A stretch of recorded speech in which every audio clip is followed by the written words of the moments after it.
Que la paz de Dios sea sobre Israel y sobre su ciudad de Jerusalén. Es nuestra oración, porque entendemos que en esta oración está la voluntad de Dios, por lo que Él prometió, regresar por su pueblo y hacer de Efraín y de Judá una sola nación.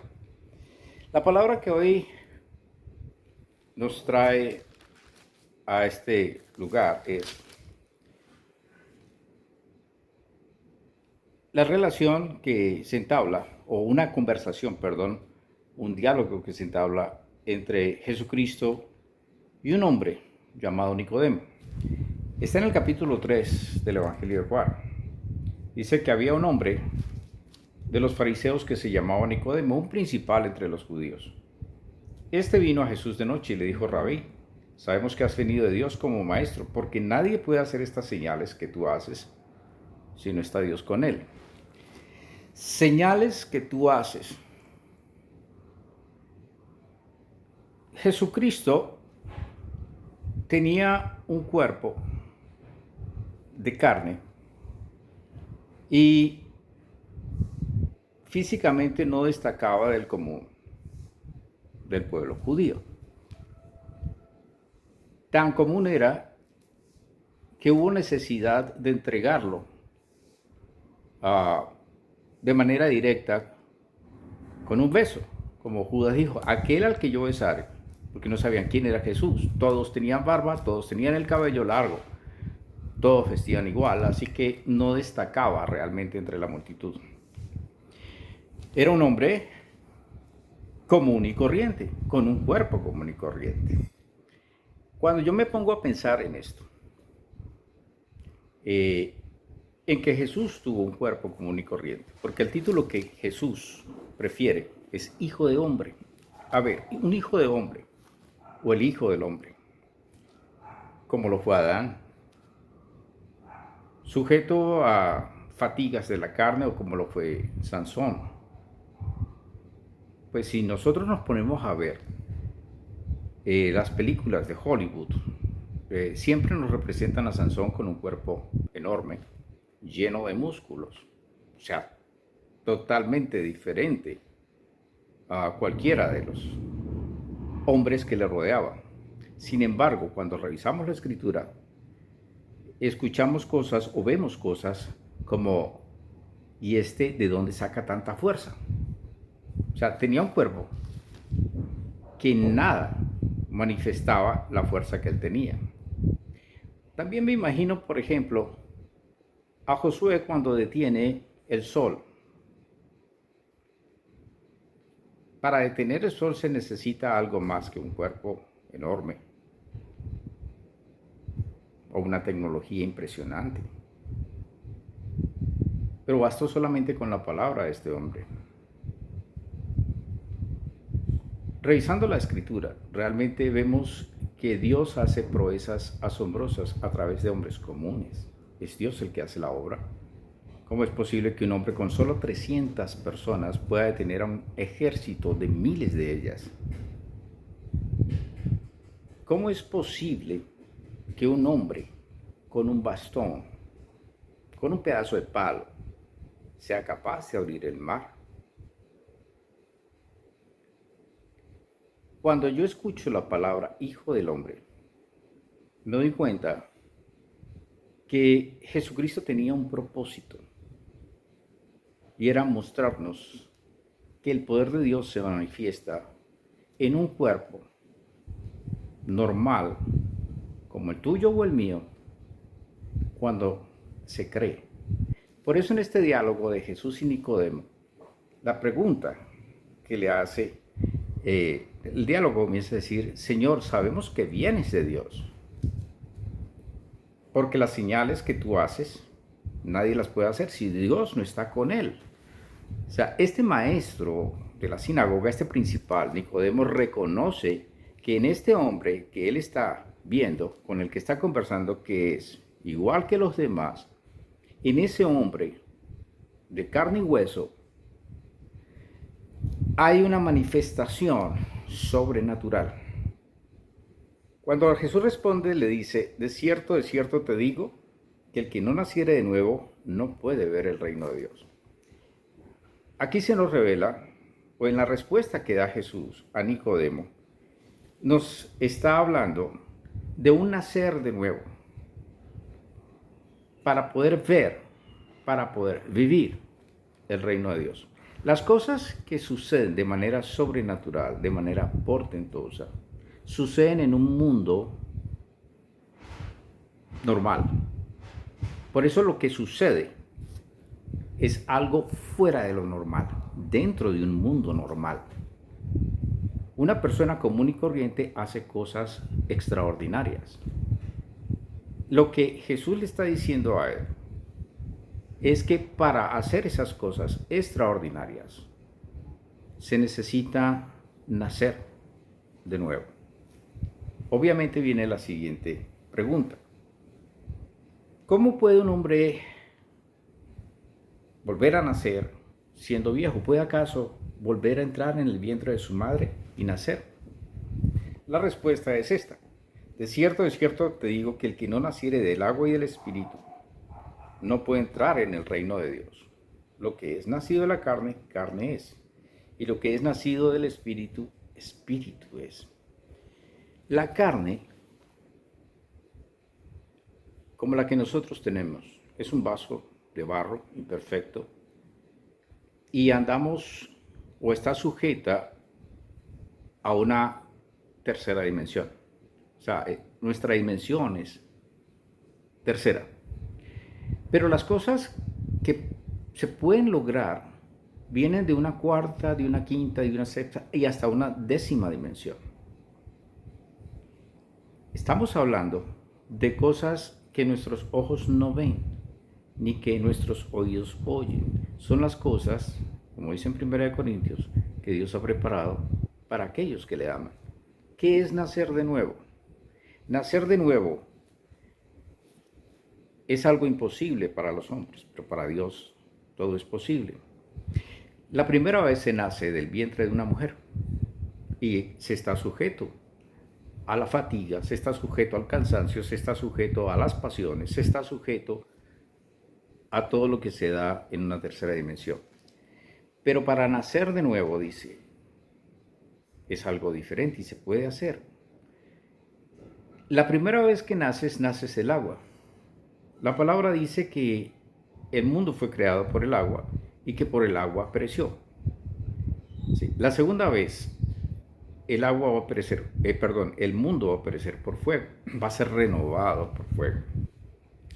El nacer por primera vez significa eso, nacer de agua. Ya naciste, tú tienes un cuerpo que viene del agua, ya nacido por el agua. Ese es el cuerpo que tenemos ahora. Un cuerpo de carne y hueso cuyo origen está en el agua. Ahora, viene un nuevo nacimiento. Para tener un nuevo nacimiento se tiene que haber tenido un primer nacimiento. Lo que Dios quiere decirnos esta mañana es que Él quiere que todos nazcamos de nuevo. O sea, que haya una evolución y que pasemos de una tercera a una cuarta o quinta o sexta dimensión. Todas estas cosas a través de un trabajo que solamente el Espíritu de Dios puede hacer. Por eso dice que el que no nace del Espíritu no puede ver el reino de Dios. En este reino al cual se accede por medio de la fe, en este reino se dan las cosas sobrenaturales y se cristalizan por medio de esa fe en un mundo de tercera dimensión, en este mundo natural. Sí podemos acceder a ese mundo. Me explico. Yo nací como igual que cada uno de ustedes. Y ha habido una evolución, nací y crecí físicamente, en conocimiento hemos crecido. Sin embargo, hay un límite. Y esto, que es la carne, va teniendo un proceso de envejecimiento. Miren, los gestos que yo hago, que antes eran graciosos porque era joven, ahora se convierten en muecas o en chocheras, como decimos. porque nos estamos volviendo viejos. Lo que antes era gracioso luego se vuelve feo. Pero en el espíritu hay una renovación. Pablo decía, este cuerpo exterior se va desgastando, pero el interior se renueva de día en día. Por eso buscamos es la renovación de ese espíritu o ese hombre interior. Lo que es de la carne solo va a evidenciar cosas de la carne, pero lo que es del espíritu va a evidenciar las cosas sobrenaturales, el poder de la manifestación gloriosa de los hijos de Dios. Aún aquí, en la tierra, se puede ver ese manifestar sobrenatural. Cuando yo leo esto y escucho en mi imaginación el diálogo entre Jesús y Nicodemo, ver la inquietud de Nicodemo y las respuestas de Jesús me desafía y me llena de tristeza. Me llena de tristeza por un lado porque muchos nos llamamos cristianos, o sea, seguidores de Cristo. Pero a veces pienso que nos llamamos evangélicos. Nos gusta leer los evangelios, escuchamos esa palabra, pero no la creemos. Un cristiano es un seguidor de Cristo, aquel que se renueva y que puede evidenciar el poder de Dios en su vida. Yo creo en un Cristo de poder y lo que me da tristeza es que a veces mi carne duda de ese poder de Dios. Como hombres preferimos estar escondidos cuando Dios nos llama a manifestarnos con poder, creyendo.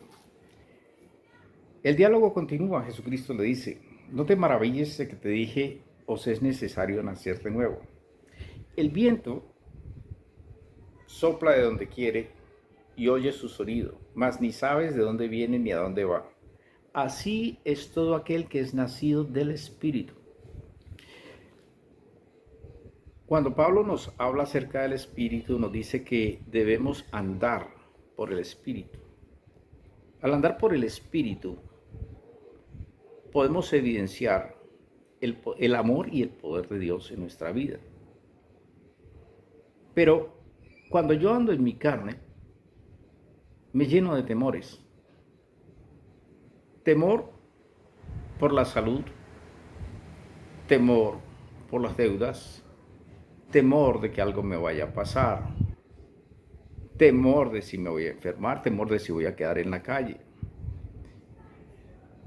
Muchos como creyentes se han llenado de estos temores. Juan nos decía que en el perfecto amor no hay temor porque el perfecto amor echa fuera todo temor. Hoy, ante la oscuridad que está cubriendo el planeta y vienen cosas peores, me doy cuenta que muchos cristianos están muy atemorizados, están llenos de pánico. ¿Cómo se va a manifestar la luz si no en medio de las tinieblas? La luz brilla en medio de la oscuridad. Que la luz que Dios colocó en tu corazón brille porque es el tiempo. Tenemos que desechar todo temor. Somos hombres y mujeres que estamos en una tercera dimensión, pero el llamado de Dios es para manifestar el poder de Dios en esta tercera dimensión, poder que viene de una décima dimensión. Podemos hacerlo. Es nuestra fe la que debe manifestarse. Es la obediencia a la palabra. Tenemos que morir a todos estos temores, porque es que hemos cambiado las prioridades. A nosotros nos interesa más la imagen, nos interesa más la fama, nos interesa más el tener que en el dar. Nos interesa que los demás vean al punto de éxito que hemos llegado y buscar que los demás nos reconozcan. No, tenemos que buscar es el reconocimiento de Dios, aprender a ser mansos, humildes de corazón, aprender a dejar de buscar la fama del mundo para que digan que tenemos éxito. No. Los hombres y mujeres que Dios escogió, Él los ha hecho brillar. Nosotros tenemos que renunciar a nuestra carne. Hemos sido llamados a servir, a manifestar no nuestra fama, no nuestro poder, sino el poder del Altísimo. Por eso dice, cuando tienes el Espíritu, dice, el Espíritu es como el viento. Nadie sabe de dónde viene, pero se manifiesta, la gente siente. Por eso cuando uno ve a un cristiano que no manifiesta poder en su vida, que no manifiesta la confianza de Dios, yo no creo. Tal vez es un evangélico, le gusta leer los evangelios porque le traen paz, pero no manifiesta en ningún momento la imagen verdadera de un Cristo de poder. Y eso es lo que a mí me causa tristeza, que el cristiano hoy en día sea capaz de negar a ese Dios que lo ha llamado. Nosotros estamos llamados a trascender a este mundo, no a ser gobernados por este mundo. Nosotros estamos llamados a ser luz y sal de esta tierra. Otra pregunta, ¿cómo puede hacerse eso? Dice Nicodemo. ¿Eres tú maestro de Israel y no sabes esto? Es una pregunta retórica, ¿no? De cierto te digo que lo que sabemos hablamos y lo que hemos visto testificamos, y ustedes no reciben nuestro testimonio. Todos sabemos la verdad. Cristo es la verdad. Todos sabemos que no estamos haciendo lo correcto, que preferimos nuestras pasiones y deseos antes que morir a la carne. Morir a la carne no es fácil, es doloroso, pero es lo que Dios nos pide. Muere a tus deseos, muere a tus pasiones. No que dejes de sentirlas, sino que se las entregues a Dios y te vas a dar cuenta que sí hay una transformación real en tu vida. Que Dios es un Dios de poder que se manifiesta y quiere, anhela manifestarse en cada uno de sus hijos. Que dejen de temblar. Que momentos como este, momentos de oscuridad, seamos capaces de levantar la bandera de Cristo y decir: en Cristo soy más que un vencedor, porque para esto me ha llamado el Señor. La palabra termina diciendo aquí: porque todo aquel que hace lo malo aborrece la luz y no viene a la luz para que sus obras sean reprendidas. Mas el que practica la verdad viene a la luz para que sea manifiesto que sus obras son hechas en Dios. No eres tú el que hace las obras. No fue Sansón el que hizo la obra. No fue Gedeón el que hizo la obra. No fue Josué el que hizo la obra. Dios hizo todo esto por ellos para manifestar su gloria. Y es lo que Dios quiere hacer contigo y conmigo hoy. Desechemos todo temor. Levantemos nuestros ojos hacia Él, el autor y consumador de nuestra fe, porque Cristo quiere manifestarse en tu vida con poder. Porque Cristo quiere manifestarse hoy en tu vida y te dice a ti: yo he preparado cosas que tú no te imaginas. No te dejes asustar por un virus. Eso existe y vienen cosas peores, pero sobre ti amanecerá Jehová. Así te lo dice el Señor: yo estoy contigo, no temas. Yo soy el Dios que te esfuerzo, no temas. Aprendamos a vivir nuestra vida en esta tercera dimensión con el poder de la décima dimensión. A eso nos ha llamado el Señor. No hacer la imagen del mundo, sino hacer la imagen de Cristo. Que Dios te bendiga, hermano. Que Dios te bendiga, hermana. Tú has sido una persona elegida por Dios para que el mundo vea la proeza de Dios. Vienen cosas malas, pero de todas ellas te librará el Señor. Bendiciones. Tú tienes la oportunidad de ser luz. Sé luz. Es un mandato del Señor. Que Dios te bendiga.